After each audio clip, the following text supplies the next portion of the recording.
Hi guys, today I will be explaining about how to withdraw amount from TikTok. This process is simple and easy. The first thing is open your TikTok application.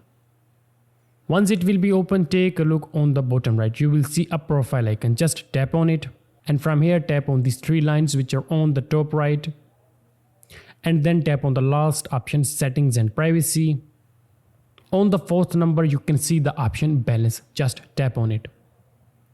My current balance is 0. That's why the withdraw option is not available. But if you have balance in TikTok, means you have coins or you have the amount, then the withdraw option will be available. And then you just have to tap on the option live withdraw. And then you just have to tap on the option withdraw.